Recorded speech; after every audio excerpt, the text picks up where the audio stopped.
Hey, ciao zusammen, René hier. Es ist Sonntag, späterer Nachmittag. Wir sind hier wieder mit den Hunden unterwegs. Und wir sind Lunada Bay auschecken.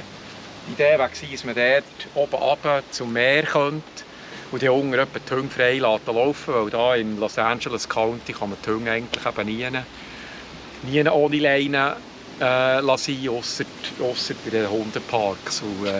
Aber wir haben keinen Weg gefunden, wo man da einigermaßen sicher runterlaufen könnte. Und jetzt sind wir hier zurückgekommen zu dem Creek in Malada Cove, wo wir sonst normalerweise etwa gehen. Spartacus sieht eben nicht so gut, da muss man ihm da ein bisschen helfen.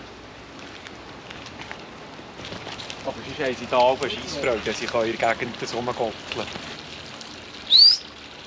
Cash?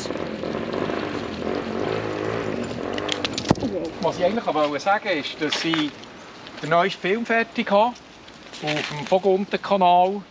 Es geht um Francesca Orlando. Sie ist ursprünglich aus Italien und nachher auf Amerika ausgewandert und hat durch die Umstellung, die er auch das Essen mit sich gebracht hat, ist es relativ schnell schlecht gegangen und hat den Feind ein bisschen suchen und von Leute zu Leute, bis sie herausgefunden hat, was es genau ist und wieso dass sie da auf einmal so gesundheitliche Probleme hat, im Gegensatz zu Italien, wo sie kerngesund war.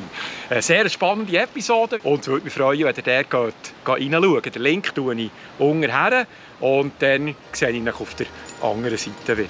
Also, merci fürs Reinschauen, bis zum nächsten Mal. Tschüss.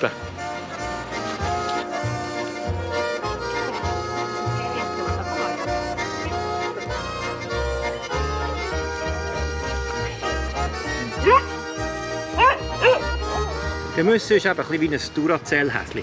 Er geht einfach, er sieht nicht viel, er hört nicht so gut. Aber er läuft einfach gegen. Dann gehe ich drauf los. Wie ein Häschen. Du musst rumlaufen. Ja, es macht aber Spass.